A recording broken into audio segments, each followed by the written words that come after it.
Alright guys, welcome back to the channel.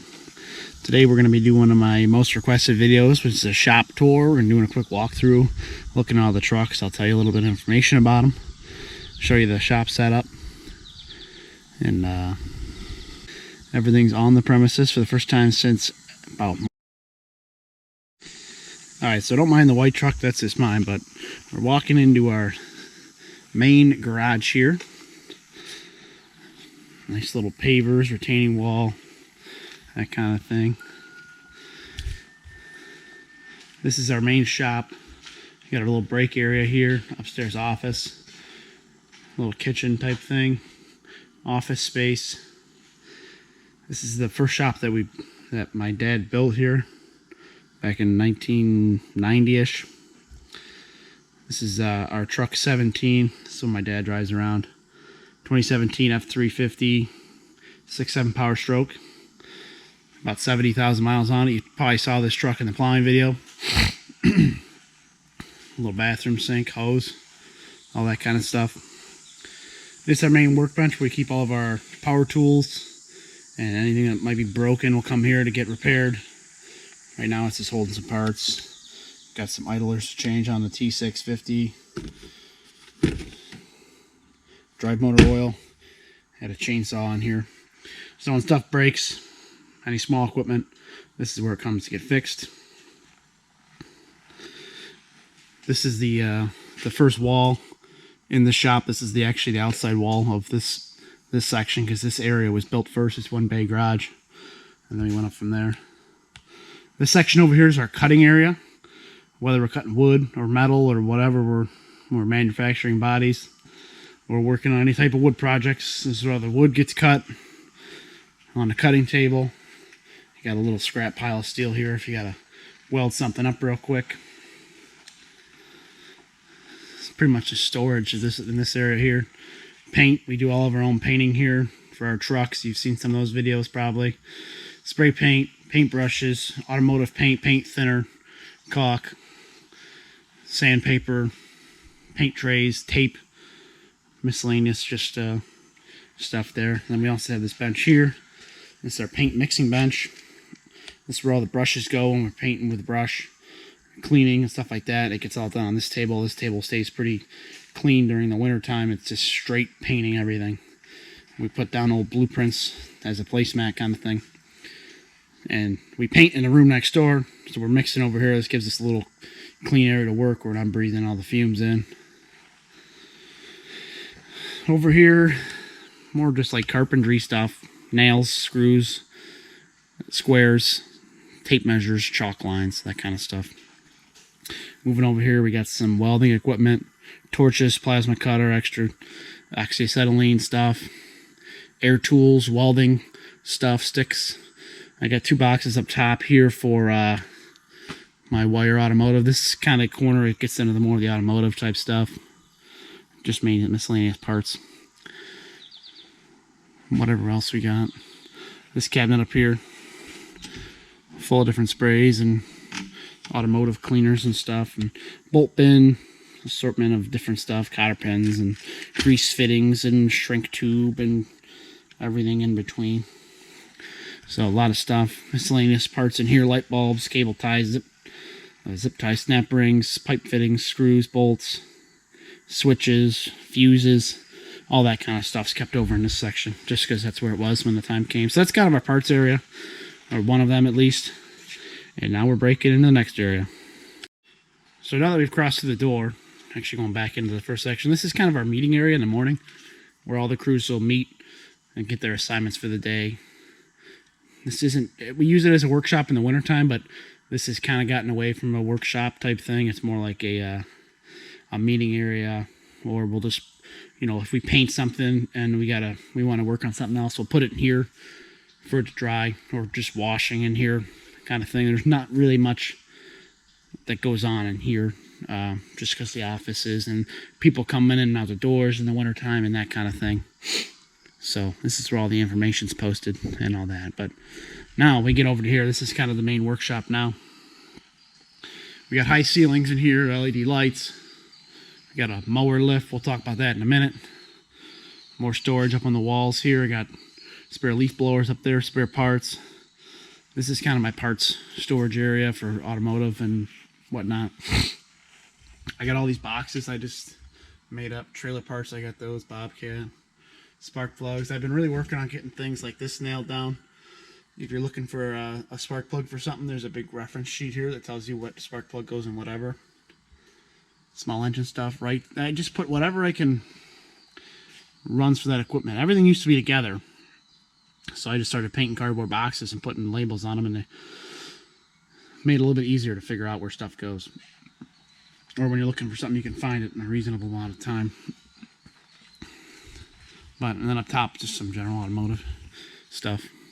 Hitches and triangles, caps, whatever I find that I can keep or get rid of or something. Down below, got some spare tires. I don't know how we came up with so many spare tires, but we did. Jack stands. I got a toolbox. This is my old toolbox. I bought a new one. Got some lights over here. Other, I got brake drums up there, jack stands, bungee cords, all that kind of stuff. Just a lot of storage in here, a lot of parts. So this is my old toolbox here. It's a Craftsman. It's I don't even know what model this is, but it was gifted to me for Christmas one year, and I added more to it, and I was just running out of space, so I decided it was time for an upgrade. So I bought this thing over here. This is a really nice. This is an Icon. Where's the label? There it is. Icon. It's a Harbor Freight model, but it's big. And it locks together real nice. Everything's bolted together, all separate parts. I like the thing a lot in blue. It's a nice color, obviously. It's one of the best, so I had to buy it. And it was on sale. I went in there one weekend, everything was 20% off. So I bought everything. One piece per day. I had to go up there and order it, and it all came. It took about 6 weeks to get it all. I got it together. And so far I like it. I got plenty of room right now. Working on growing into it. If you can tell, I like blue. I got a blue jack. Blue crowbar. I don't know where my blue creeper over there. On this wall next to my toolbox, I got our lube and fluid bench, engine oil, grease, hydraulic oil, gear oil, whatever other oil you can think of, automatic transmission, brake fluid, all that kind of stuff's here. We keep a bunch of filters up here. These are all for lawnmowers pretty much. Again, I got these all labeled. Napa filters down the list, so it's easy for you to be able to find what you need. Also helps me with ordering, because I order all these filters in October because they have a big sale in October, and I just keep them on the shelf. And we should be blowing through most of these. Probably, maybe not this year as much. We've kind of reduced our maintenance, which sounds a little strange, but I'll explain it later on. I'm trying to save on filters by actually utilizing the entire service life of the filters.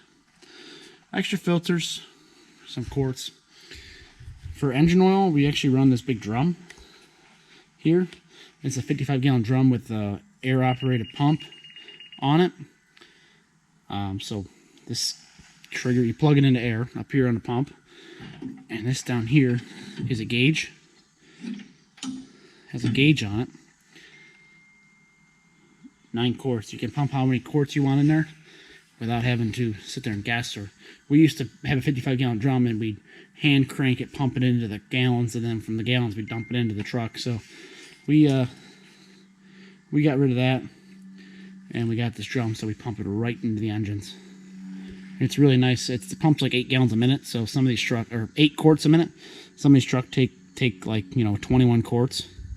So you could just lock it on there and walk away from it for a couple minutes, let it pump. Millermatic welder, 252 MIG welder. I like this thing a lot. I've been using this for pretty much everything I can do. I use my MIG welder for. So much more efficient, so much faster. The only problem I have sometimes likes to bird nest, but that's a whole different. You guys don't care about that. Stick welder. That's what used to be our main welder for everything, but I got the MIG, so we switched. Kind of don't use the stick anymore too much unless I'm welding like a bucket, or if I'm welding something that I can't get to clean very well, I'll pull the stick out and use that. Walking around the shop some more. I got an airline hook up over here. Big giant hose reel. That thing's pretty nice. 75 feet of garden hose. And it's pulls itself back in. 3/4 inch garden hose. It's really nice. I mean, it's a big thing. It's a big hose reel, but it's really, really nice. So along this wall here, we have all of our storage for our small equipment, our compactors, pressure washers, rototillers, sidewalk edgers, more rototillers, sod cutter, wheel blowers, chop saws, or diamond saws for cutting pavers, more power washers, leaf blowers up on the walls there, some backpack sprayers, sandblaster. And while we're already on the topic of small equipment, got a bunch of weed whackers hung up here. This isn't all of them. We keep all of our stuff in our enclosed trailers for our mowing crew, so there's another 6 weed whackers out there somewhere, and some more blowers, chainsaws, trimmers, top handle target saws. We got the steel bed redefiners, we got the sidewalk edgers, we got all that sort of stuff here. A good variety of equipment, and everything's got a toolbox to go with it. Target saw box, trimmer box, demo saw box, chainsaw box, that kind of stuff. So it has enough tools to get you through what you need to do, whether it be changing a blade or changing a spark plug or whatever. Moving over here to some belt storage. I've been buying these True Blue belts. I just go on the Wright's Parts website, look up what size belts I have, and I've been getting these ones from my local hardware store. And then I just have them in stock here when I gotta change them, because we've been sticking to buying the same mowers over and over again, so it's gonna be easier for me to stock parts. Rather than having like 6 mowers and every single one of them is different, we have every mower is the same, and we just, for parts stock, maintenance stock, that kind of stuff. That's why I have so many filters, because we got 3 different mowers, or half of our mowing fleet has different engines. I'm trying to get it locked down to just one, so we can just buy one filter and the maintenance will all be the same. Alright, this is probably something that everyone's a little interested in. This is a Mower Lift. It's actually called out the turf lift, really, but this is like a regular automotive lift. It's good for 7,000 pounds. It does have arms like a regular car lift does, but in addition, with the turf lift, you get these 2 trays. So you can pick up like a 4-wheeler or something. Those arms in the back, they slide over and in. This tray up front slides back and forth. You can put a 4-wheeled machine on here. You can put like a 3-wheeler on here and pick it up and really adjust it to whatever you need for whatever you're working on. But it works good for mowers. We put the mowers on it, lift them up, change blades, scrape decks. Some people say it's overkill, but it's definitely worth the while for what we had. Lifts, in my opinion, are pretty cheap, and we had, you know, 6 to 8 mowers a week coming through, going up on the lift, and even maybe not for changing blades, but doing like their other service too. When you got to change a drive belt underneath that you can't get to, it's a pain. Sometimes it's even kind of a pain with the lift. I don't know how people could do it without a lift, but those drive belts are always tucked up underneath there. We had some old Ferrises with cracked frames. We'd put them up here and weld frames, change spindles. Some people say this is kind of stupid, but I think they're the ones that are just jealous because they don't have one, and they're just upset, but whatever, screw them. Mower Lift. We also got that big piece of sheet steel there with some holes in it. That we actually will bolt down to this front tray here, and now we have a workbench. So like our sod cutter over there, these wheel blowers, they're pretty heavy. So to pick them up, put them on a workbench is like, forget about it, to work on them without having to bend over. So we'll just lower the lift down, roll the sod cutter up, put it on the sheet steel, lift the thing up to whatever height you want to work on, and you work on it at a reasonable height where you're not bending over. And then when you're done, you just lower it back down. Pretty convenient. Moving right along with the video here. I don't even know how long this video is going to be, but I think I'm already like 10 minutes in, so this is going to be pretty long. I got this aerator here. You can see where it came from. It's for sale, so if anybody wants it, it will be available soon. It does run and start and operates. Once I got to replace the chain, but other than that, it's ready to go. So if anybody wants it, hit me in the comments. Alright, so this right here is a 2009 Ford F550 XL. We bought this truck used in 2014 in the fall.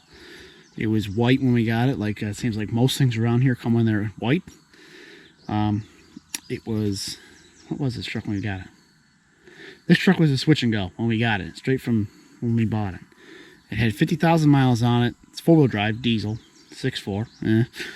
It was already set up with a switch and go on it, and it had a dump box, a steel dump box with fold down sides and a dumpster with it. And it was a brand new system on it. So we bought it, painted it blue, we put a Boss V-plow on it, and pretty much here we are today. Similar, but we did make some changes recently. We put some buyer's toolboxes on underneath. We run toolboxes on everything. So we upgraded those from a Tractor Supply box to a buyer's. Better locks, better seals, better hinges, and all that kind of stuff. But the biggest change we made was with this bed. It had a steel bed with fold down sides that was getting to be a real booger to us all the time. So this bed actually came off of our other switch and go truck that was built for that, and we ended up building a brand new bed last winter for that truck. So this bed's only 2 years old. The bed on that truck's not even a year old, and we just put it over on this one. But yeah, here it is, 2009 Ford F550 switch and go with a 12-foot flatbed dump, removable wooden sides, and it's got a ladder. All right, this over here is our plant storage. You can tell maybe there's not too much in here. Sometimes, you know, we just kind of get stuff staged for jobs ready to go. Sometimes this whole area out to here will be filled up with stuff, or in the back there there'll be just hundreds of trees sitting there ready to go for a job, whatever it may be. And we got this, we call it the shade shack back here. Just a bunch of posts. It's got like a lattice fence on top of it. So it provides a little bit of shade, but still allows water to fall down in between. We use some existing trees as posts. But we got some sprinklers that we can set up in here too and just let this thing run.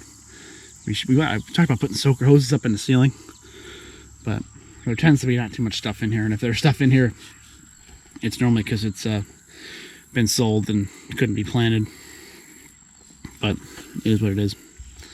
But we got our whole watering system out here. We got a garden hose there, so when there is stuff in here we can water it. Moving right along, this is our 2015 Appalachian Deck over trailer. It's a 102 by 22 foot, I think, or 20 feet. I think it's 22. Two 7,000-pound axles. It's got the dovetail with metal ramps in the back.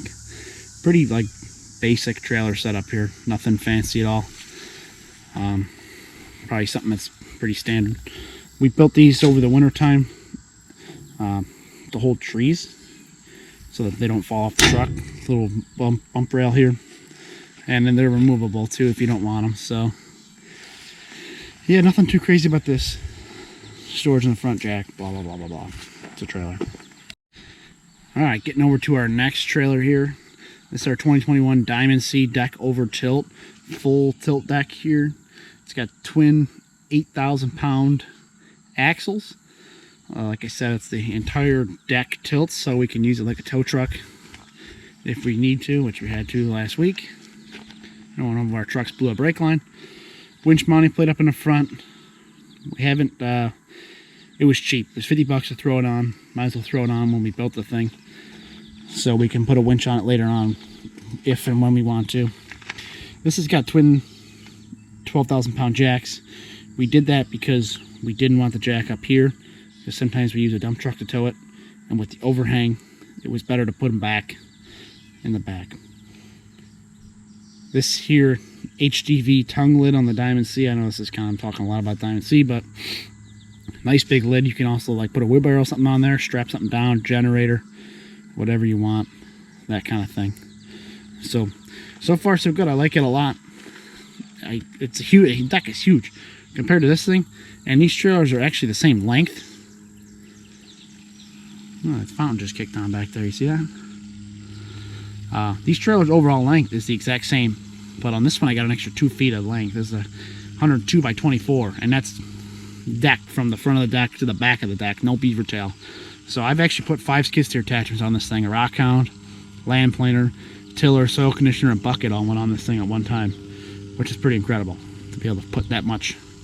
This thing I can only fit 2 on there, maybe 3, because you can use the beaver tail, come around the back and load something up on the back, which is cool. Moving along here, this is a 2011 Ford F350 6.7 liter Power Stroke again.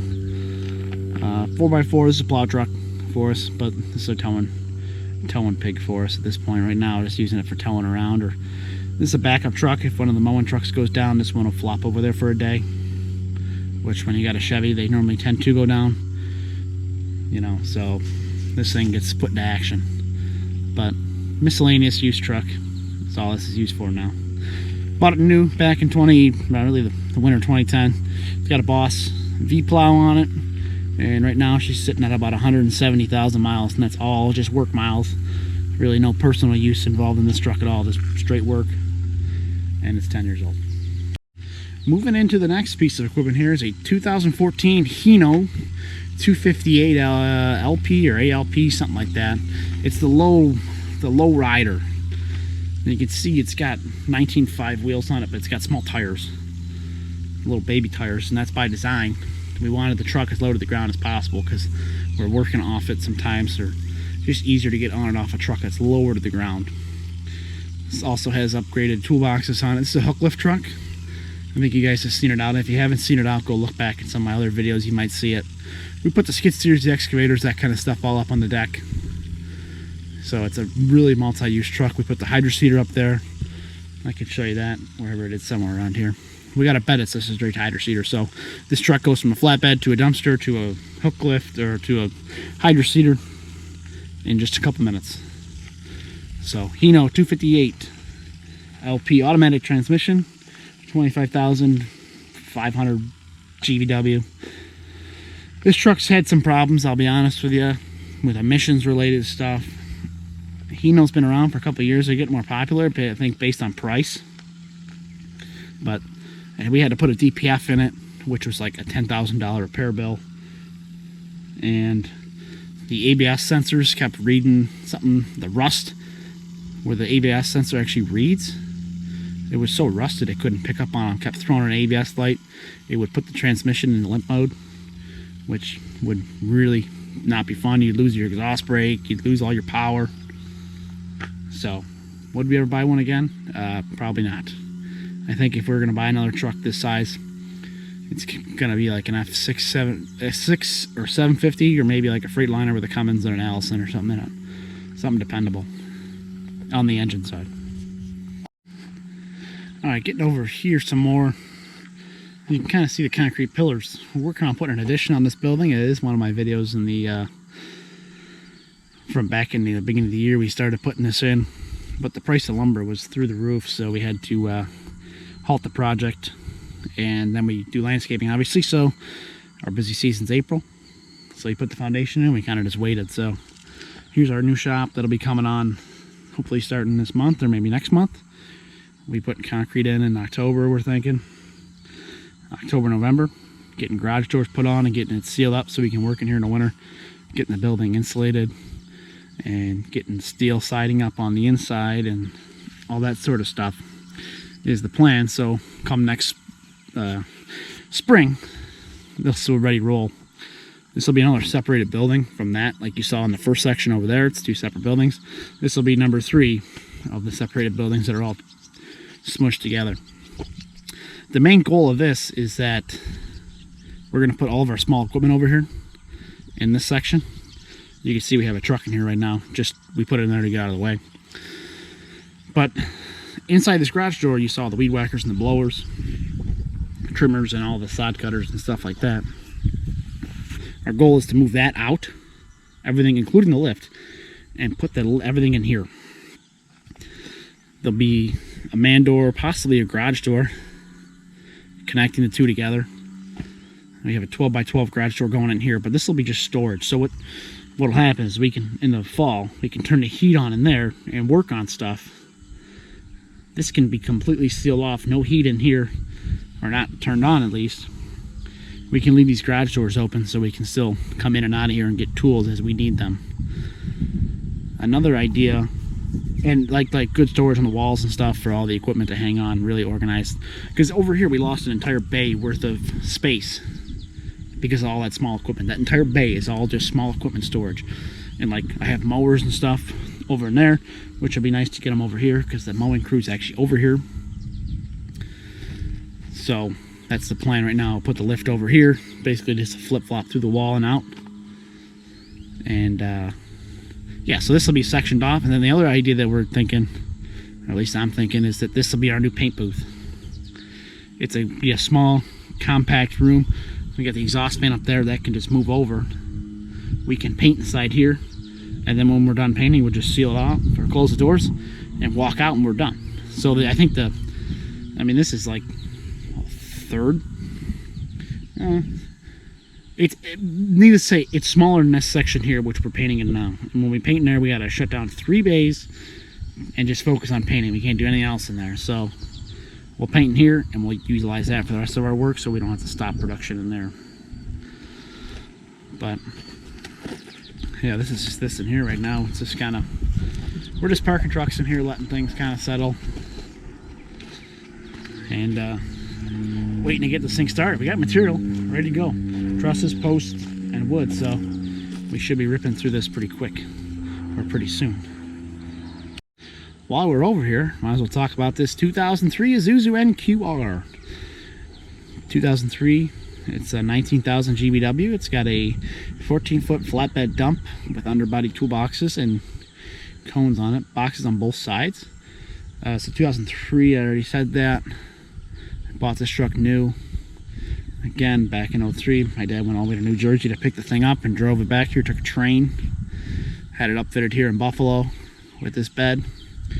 This bed has been through quite the ringer with us. This truck had a plow on it at one point. You see I don't know if you can see it or not. There's a plow frame down there for a Boss plow. The idea was that you're basically sitting on top of the blade, and this truck turns incredibly sharp. The only problem was it didn't have any traction because it was 2-wheel drive, so it would slide all over the place. So there is the companies out there that make 4-wheel drive cab overs, but we've just kind of gotten away from it. These trucks are incredibly expensive to repair. There's only one dealer in town. You know, you got to get the parts from them because it's a specialty thing.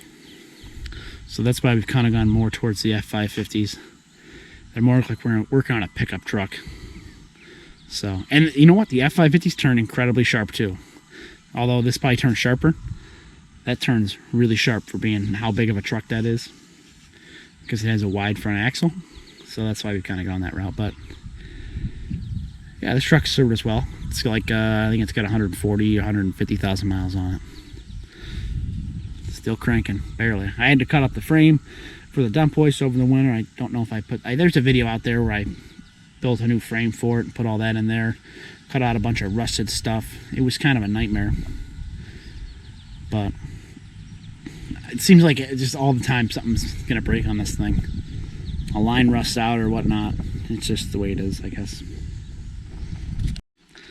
Alright, we're going to be moving into our next building here, but while we're on the outsides here, let's take a look at this Volvo L20B. It's 2008, little mini wheel loader. It's got a skid steer coupler on the front, which is great for us because we got everything skid steer coupler around here. It's like a 10,000 pound loader. It's actually pretty nice. We bought it used back in 2014. It's 2008. It had like 1,600 hours on it, and this is kind of just our shop machine that we use for loading trucks around a shop. Occasionally we'll take it out and use it on a job. If we're working on, last year we did a bunch of work on pavement last year at a Walmart, so we took it up there and we're using it up there.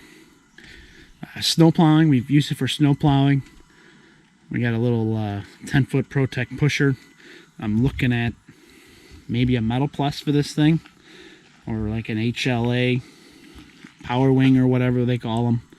Like an 8-foot mold board with 2 wings that are like a couple feet, so it'll be a 13-foot wide straight blade. I'd really like to maximize the efficiency of this thing, and quite frankly the Protect just isn't pushing it for me. It just bogs down too much. If you adjust the cutting edge to where they say to adjust, it doesn't scrape right. I adjust it lower, and then it digs too much, and then I have no traction.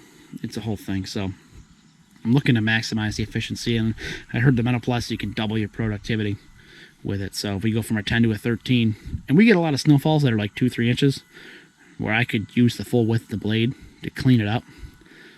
And 8-foot, I mean, an 8-foot straight blade, even a scoop blade, is no bigger than some of these blades on these pickups. So what's the difference? And I can windrow. I can't windrow right now with a box plow. So that's what I'm looking at. But nice little wheel loader. I like it a lot for being what it is. But I am interested in the Bobcat's new compact wheel loader if they ever make it to the U.S. market. The L85 and L65. But nice little piece here. Fan favorite. Okay, so we're about to enter this building, but I just want to talk real quick. Isn't this kind of like a weird setup? Like, it's 100 by 50, right? But there's no door in the center. It's kind of strange, right? You got 2 doors on either side.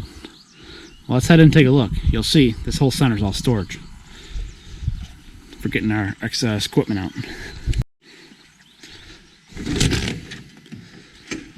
Ta-da! Not too much in here. Normally there's more trucks in here, like that pickup I took to the trailers, but it is not in here, obviously, because I took to a trailer. So we got more pallet racking over here. Got concrete, poly sand, bunch of wood upstairs for a building a shed later on this year or sometime. Snow plows up on ladder racks. We used to keep them all on the ground. They took up way too much ground space, so we got some pallet racks. Ended up putting them up nice and high. It's kind of a process to get them up and down, but we only do it once or twice. We only do it once a year, so it's not the end of the world. And they actually come down. You gotta get 2 guys on it. You know, one guy to run the machine and one guy to eye it up, but it's not that big of a deal. You can get them all down and out in probably like an hour. So do it on a rain day. Miscellaneous storage here. We got some extra bark blower hose, salt. That's kind of where our snow stuff's going right now. It's the snow blowers over there in the corner, snow shovels, all that kind of stuff. More bark blower hose. This is a cold storage building. No heat in here, just lights and some power for charging up batteries or jumping trucks or block heaters or whatnot. This is a 2013 Finn BB5 bark blower, 5-yard hopper. It's got a Cummins engine on it. We did have some problems with the fuel tanks on it. It had a steel fuel tank, and for whatever reason, these steel fuel tanks seem to rust on these Finn pieces of equipment for whatever reason. They rust. The rust gets in the fuel lines, gets down to the fuel pumps, and it causes all sorts of hell. So we've replaced the injectors because they were chattering a little weird, and I've been running some Lucas fuel injector cleaner through it, which really made it better, but it's not out of the woodwork yet.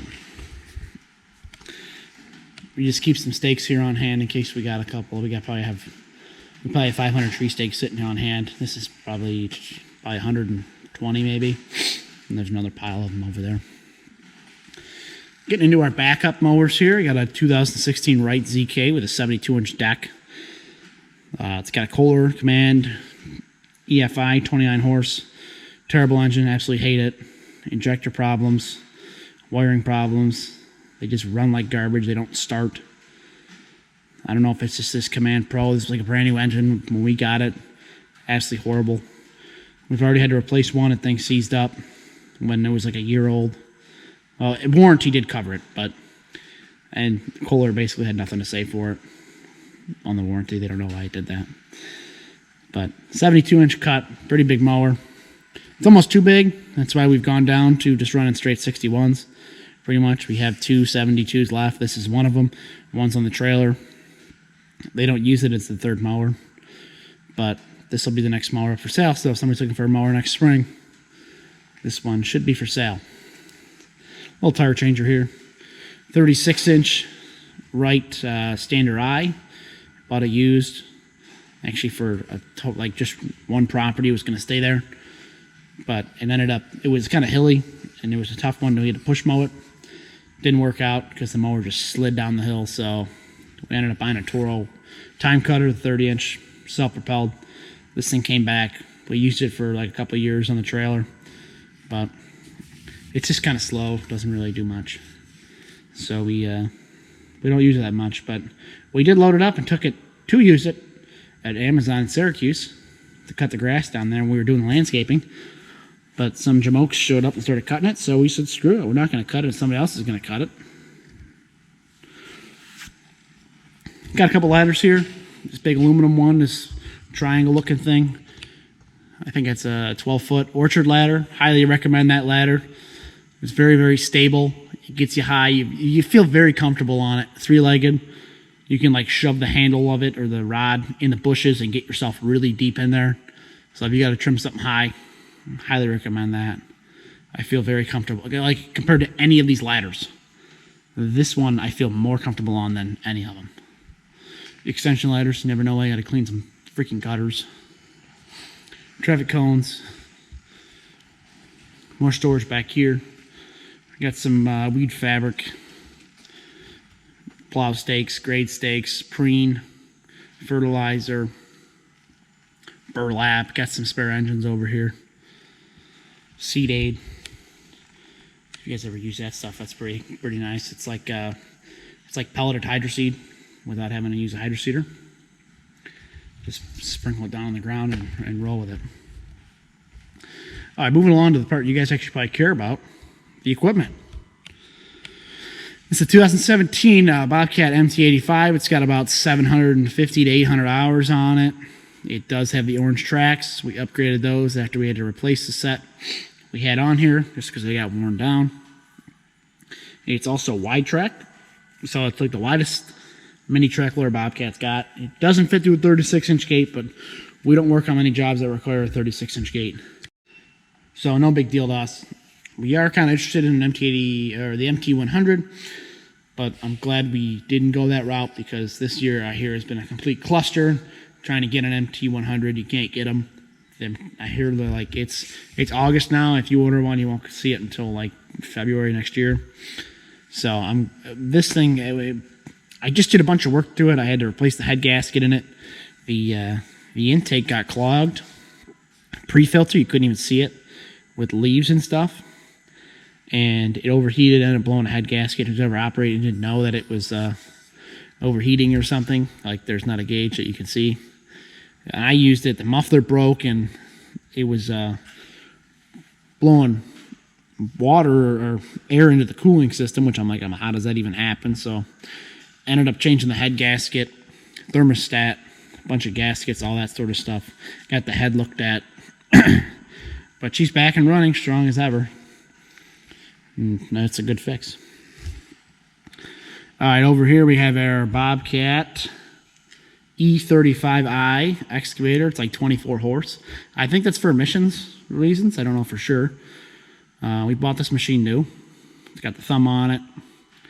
So right now it's got the 36-inch grading bucket on it. And we tend to use that a lot.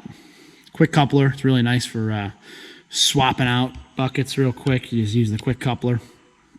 Bucket falls right off. You grab the next one. You don't have to get out of the cab or nothing.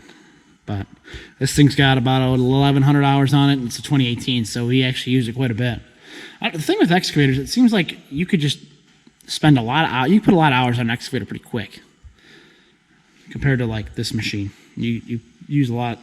You could just spend 8 hours running this machine and be working, or you won't be able to find 8 hours worth of day of work with this thing at some point on some jobs.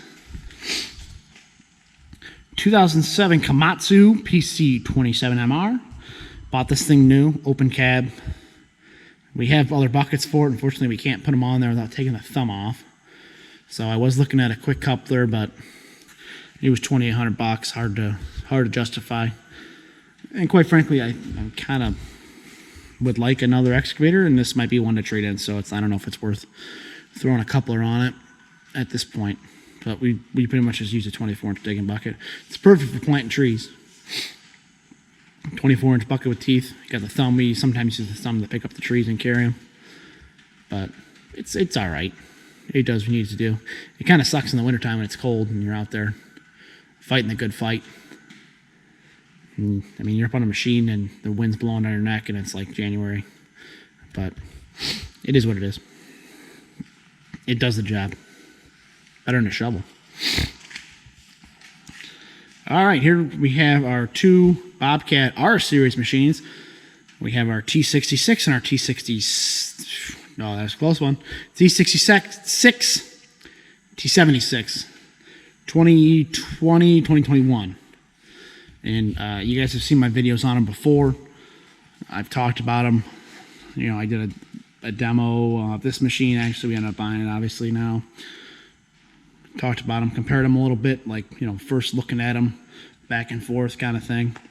I will have a review video coming up soon on these two machines because let me tell you, I have a lot to say about these things compared to our older T650. But yeah, so T66 2020, it's got about 440 hours. And this one over here, T76, it's got about 200 hours, I think, on it so far.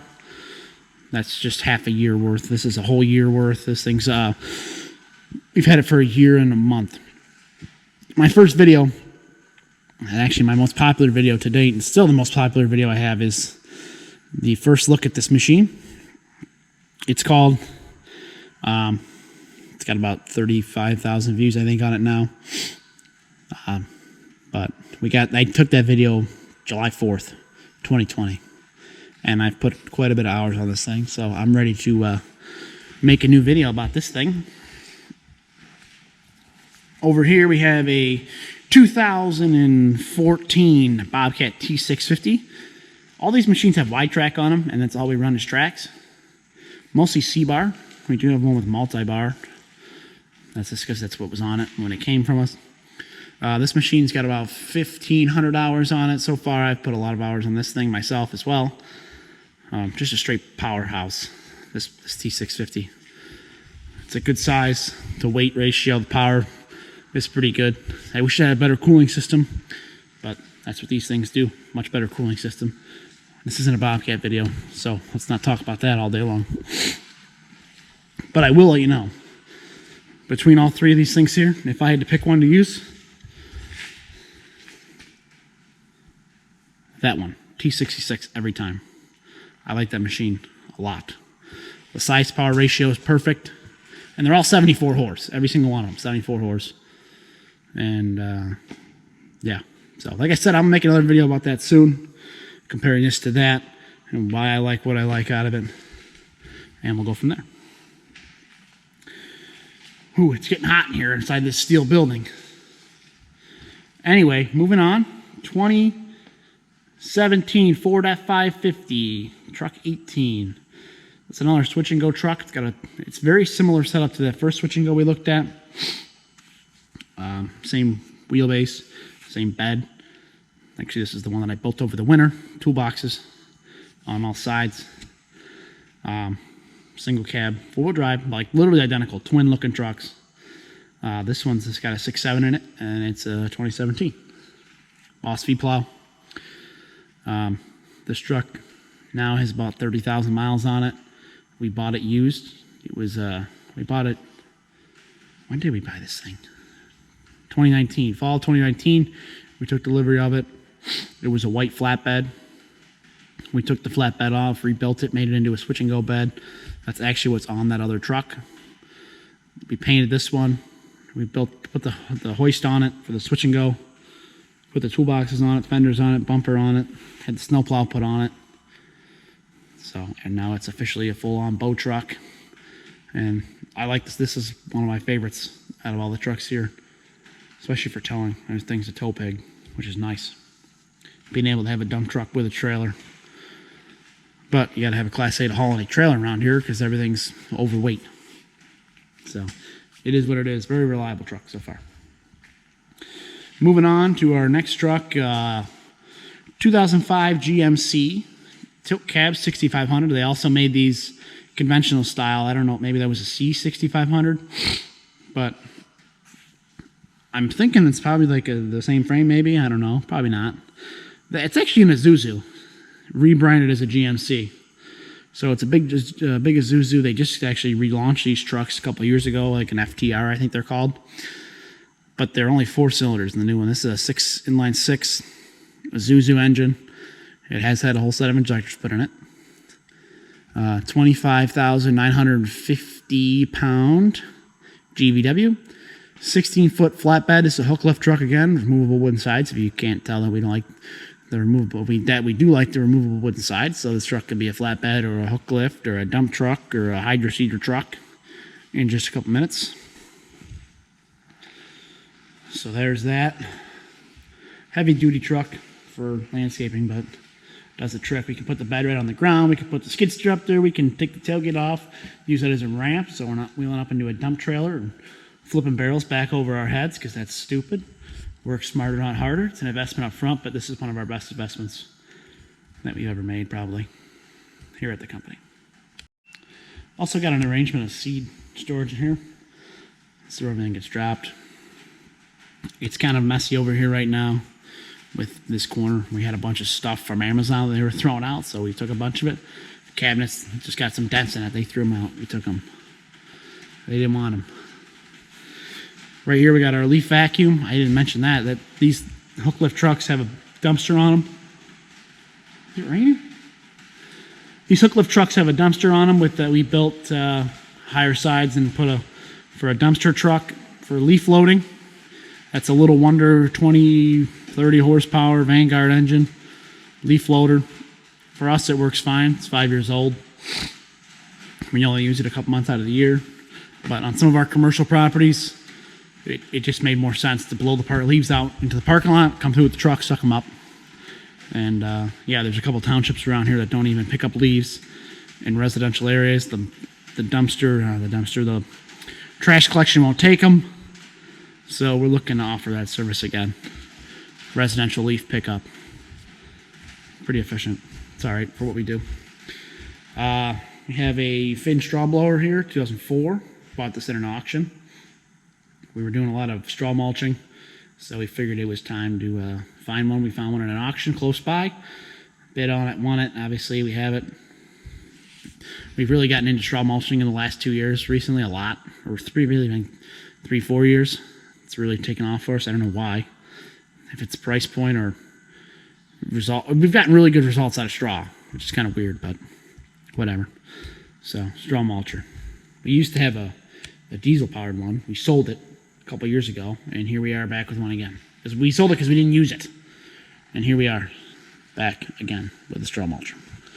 We put that right up on the trailer, or in the back of the truck. We'll load the truck up with straw, we'll load the trailer up with straw, and we'll drive the trailer around with the skid steer, pulling around while they work on the trailer with the straw blower and they blow straw everywhere. All of our trucks are colored, labeled. You see the yellow paint on the walls, yellow paint on the wheelbarrows. That means that it goes with this truck. You see the yellow rack there. All of our landscaping trucks come outfitted with all the tools you need to do the job. 2 brooms, 2 flat shovels, 2 digging shovels, iron rakes, spring rakes, brooms, pitchforks, flat shovels, edging spades, leaf rakes, axes, sledgehammers, weeding tools, pickaxes, all that kind of stuff's on the truck all the time, ready to go. This one's yellow, that one's blue, and all the tools are painted too, so you know where they came from. You can see that broom there's got a yellow paint on it. That means it's for this truck. So there's no time spent or lost loading up hand tools every day or not having what you need. This truck right now, you put 2 wheelbarrows on the back of it, it's ready to roll to a cleanup job with just putting wheelbarrows on it, simple as it is. So a little bit more efficient, time saver type thing. That's what we got. All trucks come with cones on them as well for safety on the job. Put them out on the road, you gotta block something in, they're ready to go. Each truck has 3 cones. In these toolboxes, you come equipped with the rest of the tools you need for the job, including loppers, hand trimmers, little pruning shears. Sometimes you got a hatchet in there. Tarps, oil gas mix, wheel chocks, weed whacker string. What else? Weeding knives, razor blades for cutting like fabric or cutting poly rope or cutting burlap on trees. That kind of stuff. We got a couple hatchets out there. Regular gas, oil gas, all that kind of stuff. Like I said, I mean, you're ready to roll. You put 2 wheelbarrows on this truck and you're ready to roll out of here with it for a spring cleanup. Walking out into the yard here. It's getting hot out here. I got jeans on right now. Right there, you're looking at our fueling station. carry 500 gallons of gasoline, 500 gallons of diesel out there covered up so the heat's not beating all the tanks all day long. And so we mix all our gas. It's kind of like its own, we call it the fuel island. And it's out by itself in the middle of the yard. So if something does happen, it's far away from any of other exposures. Covered topsoil bin. We always got dry topsoil in here, and we also shared this with our salt for the winter time. We got a couple plows in here in storage because we got that lumber up there on the shelf. But once the lumber gets out of here, one of those plows will go back up. Appalachian dump trailer, 102 by 14 foot.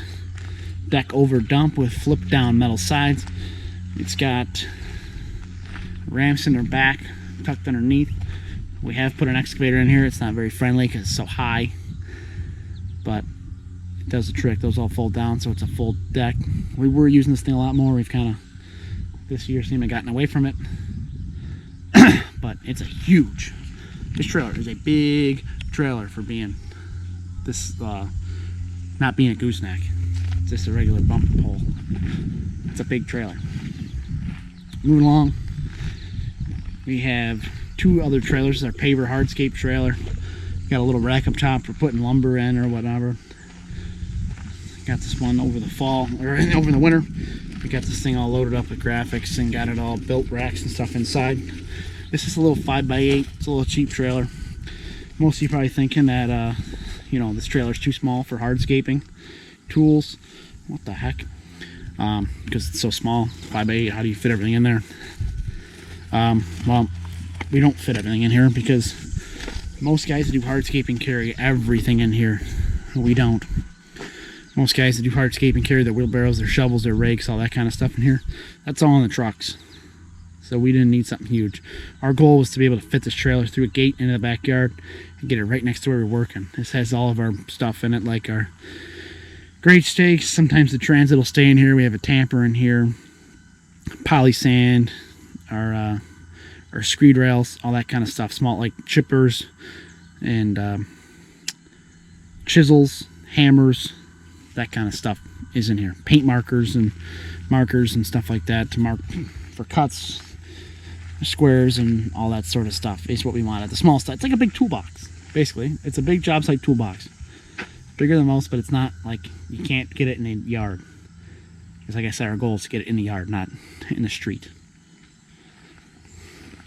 It's one of our old mowing trailers we've been using as a job site trailer for some of our bigger jobs. Leaving it there. 8.5 by 18, two 3,500 pound axles. It became that it was overweight. We were overweight a lot for it in it, and we seemed to just be blowing stuff up all the time, so we ended up getting a newer trailer with bigger wheels. This trailer was bought, this is the result of that our other one got rear-ended and destroyed. So it was something we needed, something quick, and yeah, so it wasn't really thought out as much as we could have been. And times have changed, mowers have gotten heavier for us, so this is what we got. One of our dumpsters, extra pavers. Here's all of our other dumpsters out here. 12 yard, 15 yard, 20 yard. There's our leaf dumpster I was telling you about. So we also run like a, not really much, but we can run a dumpster service if we need a dumpster. Somebody needs a dumpster, if we need a dumpster. We got them all. I don't know what's going on with this thing. Looks like the raccoons have been eating a thing to get out of there or something. I don't know. Normally full of bees' nests because it doesn't get used that much. But we built this rack on top of it and put an extra like 2 feet on top of it, so it's really tall, like maximizing legal limits and height. Put a tarp over top of it and fill her up nice and full. I actually filled it up too full last year. I couldn't even dump it out. I had to get a big stick on the excavator and shove it up in the rear to get stuff to come down. This right here is a custom switch and go bed that we built a couple years ago just for plowing. This is, you know, the funny part was switch and go came out with the same bed like 2 years later. Sounds like they were just eyeing us up, maybe, or people were complaining or whatnot. But we ended up building this bed. You can see the salters mounted to it. That's what it does. It's just a rusted piece of shit. It doesn't matter what happens to it at this point. But the goal was for the back of the F550s, because the one we had, it was like driving a goddamn box truck.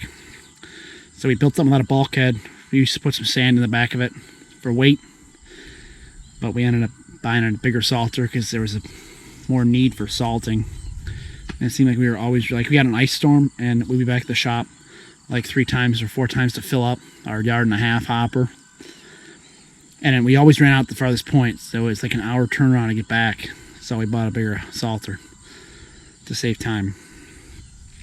But we just built this 11-foot flatbed. Salter stays right on it. The nice thing about it is that this bed can rust away, and I don't really care, because that's what it was built for. It's a cheap, $800 in steel. It saves the truck because this bed isn't going to sit on the truck all year and rust. So it just sits on the truck for 3 months. When we want to go back to landscaping, we just drop this bed off, pick up the other one, and boom, like 5 minutes done. You could take the plow or salter off this truck in literally like 15 minutes and have the thing back in service. One guy. You don't need to spend all your time. 2 guys in a forklift picking the thing up, getting this off, getting the salt all off it. So we do get this bed oil coated every year, as well as actually all of our plow trucks, and really all of our trucks now have been undercoated. All the trucks get undercoated to help prevent rust, and it's kind of slowed it down. You got to get them when they're new. But we seemed like we were spending a lot of time cleaning frames and getting rust off things that, for the upfront cost that we got to pay out, it just made more sense to start undercoating things. Spent in labor that we were spending. So that's all of our storage over here for materials. We got compost, concrete sand mulch, brown mulch, landscape stone, drainage stone, runner crushed black mulch, and an extra bin there if we ever add something later on. Right now we're just using it for pallets. Moving right along here, we're almost done with the Toro. I know it's pretty freaking long, but you guys wanted to see it. This is our Cedar hook lift. I showed you the 2 trucks, the Hino and the GMC, that are both hook lift trucks. This is just a flatbed that we turned into a hook lift. This Cedar came with no axles on it. It was I think they call it a skid mount. We bought it. My dad was putting it on a trailer back in the day, and we're hauling it around like that. And yeah, we bought a hook lift truck, mounted it to the hook lift instead. They were taking it on and off the trailer, which sounds like a real pain, but it got us through what we needed to do. It's got an 18-foot flatbed, so it's the biggest flatbed we have, but allows us for enough material for like 2 acres of storage. We can put all the bales on there, put bales up top, put bales on the front, down the side, put all of our seat on this side. 200-foot hose reel, 1,200-gallon tank. Put a ladder on it. Lots of storage up on the sides for material. Down through here we can put bales. I mean, we can put a whole day's worth of hydro seeding on this thing and roll out of here and be there all day. You're talking like 5 to 8 tanks a day. I think the most I've ever done in one day was 8 tanks. That's a lot of hydro seed, and that was like just straight cannon work, no hoses. So that's that. $19.95, by the way, 2,600 hours. Just a quick little stop here at the fuel island. We got a 55-gallon drum of DEF. It made more sense. It's $3 a gallon for the 55-gallon drum versus $8 a gallon for the little plastic containers. Our fuel setup here, locked up cage. All of our mixed gas has blue cans. Everything that's blue. We paint them every year. Oil, gas mixes in blue. Regular cans are red, and we have a green can down there for diesel. But we try to make it easy. 1 quart of that, 1 bottle of this for 5 gallons of fuel, and that's how everybody knows how to mix it. Coming up on our 2 mowing trucks and trailers now. You can see this one kind of matches the look of the Paver trailer and graphics design, because I did that one. Took some extra time, really got the thing looking nice. More wooden sides, yeah. Alright, so this are 2 mowing trucks here. I'm not going to show you the mowers on the trailers because there's another video of that 2021 mowing setup. 2008 Chevy Silverado 3500 HD Duramax Allison transmission. Bosch straight blade on this, 4-wheel drive, dually. It's got like 100,000 miles on it, I think now. Straight, literally like mowing and plowing, that's all it does. It's had a rough life. It's been through the ringer. It used to be our salt truck. We had a 1.5-yard salter on this thing. But this thing is just rusting out. And it hasn't been a salt, like people say, oh, it's a salt truck. Yeah, but why'd the oil pan run out in 6 years? And it wasn't even a salt truck, it was a backup plow truck. 6 years old. Oil pan rotted out. I think some people tell me that's normal. That ain't normal. But at this point now, it's like everything's just rusting out on this thing. Fuel lines, transmission lines, brake lines, power steering lines, power steering pumps. This thing is just, if there's a fluid to leak, this thing's got it. It's one of them trucks. The engine's been pretty reliable though. Engine transmission setup's been pretty good. It's just every fluid freaking leak that this thing's got. And it just is rusted so bad. So bad. I mean, I compare it to my F550 that's the same year. And this thing's rusted way worse. I think it's because they wax coat the frames. They paint them and wax coat them versus they do like E-coat, I think they call it. They basically zap it. The Ford and Dodge. But I don't know, I'm a Ford guy. I like them a lot more than this setup, to be honest with you. Solid front axles I like more. This thing just seems so spongy. Like it's really, really soft. Put a plow on it, and straight to the ground. Yeah, sure, you could add timberings or something like that, but it's a freaking work truck, man. Who cares about the ride? I want it to freaking not fall. So, honestly, I think the ideal mowing setup now, like if this truck were to ever retire, either go back to a pickup or get like an F450 with a 9-foot flatbed and a single cab again. This truck's too long. I don't like it. It's just too long for us. It works good on the landscaping side, but on the mowing side, it's only hooked to a trailer. So, yes, an F450 is like overkill for the trailer and all that. But what I like about the F450 and 550 is this truck's the same width, but the F450 can turn a lot sharper because it's got a wider axle, allows for more steering angle. So a little bit shorter, a little bit more plow friendly is what I'd like to see next on this thing. Because we don't need a 12-foot flatbed for mowing. Sure, we use up the space, but this one right here, there's only 8, it seems to do just fine. So I'm thinking the 9-foot flatbed, a bit more plow-friendly truck is what I'm thinking next for this setup whenever this thing retires. Which is like number 2 on my list after that Isuzu to be replaced. We'll see. Every time I fix it, we don't need to get rid of this thing, I just fixed it, and then something else goes wrong.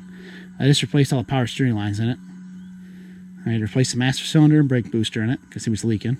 And then like 2 days later, it started leaking from all the power steering pump. So then I changed all the lines, so I don't have to do it again. It just seems like one thing after another with this. Anyway, moving on because that's a lot. I'm hurting the Chevy guy's feelings right now. Randy's probably sitting there like, he just doesn't like Chevy. Whatever, Randy. We'll see you a little bit anyway. We have a 8.5 by 20 foot sure track trailer, 9,990 pound GVW.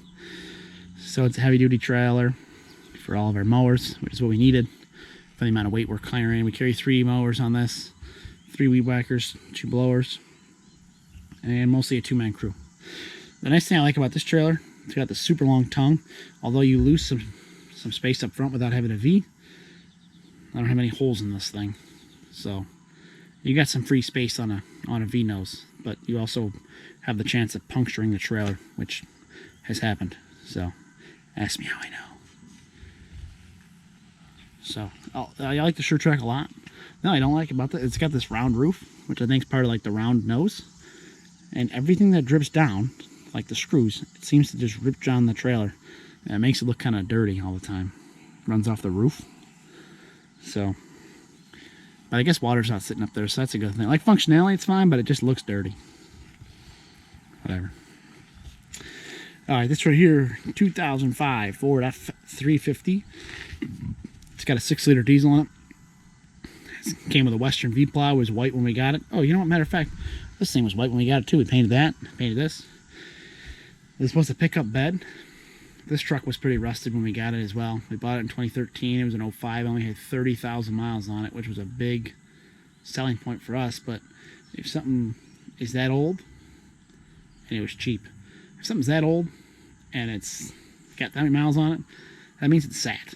So we've gone through the ringer to replace stuff on this thing, like the bed. You can see like there's no bed. We took the bed off because it rusted out. The tailgate got smashed. Like, you put something on the tailgate, just collapsed. The fenders were rusting out, so we turned it into a flatbed. Built this, designed and built it myself in the house here. Actually, this step bar, I made that because the one that we had on there when we did the whole project was rusted out. It used to be white with a gray stripe across the bottom, like follow the bumper there. It was a nice look. I liked it a lot, but we ended up taking it out. We just pretty much got away from that when we put the bed on there. We painted the whole cab blue. We cut and replaced the rocker, or the cab corners on this thing because they rusted out. We're in the rocker panels on one side. So we did a lot of body work to this thing. And yeah, made this bed. If I were to do it over again, what would I change? I would probably change the way I mounted it, because I mounted it a little wonky, using the existing holes that were built there for the bed. But I don't know. I'd have to really dig into it. I built this bed myself and upgraded graphics and that kind of thing. I'd probably do a higher board on this. We don't use it though, you know what I mean? Like, we put the push mower back there, you can see that in the lawn bag. But we don't put any debris back there ever, so it really don't make a difference. I kept the factory hitch, utilized that, and just got everything down lower.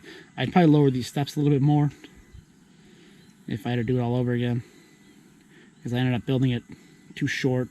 It's a whole thing. This drop skirt on the back should be lower, needless to say. 2005, I think it's got 100,000 on it now. We bought it in 2013. Western straight blade. I like my Boss plows. Right here, stealth trailer, 8.5 by 20 again. 5,200 pound axles, but it's rated for 10,000 pounds. So this one's been pretty good to us as well.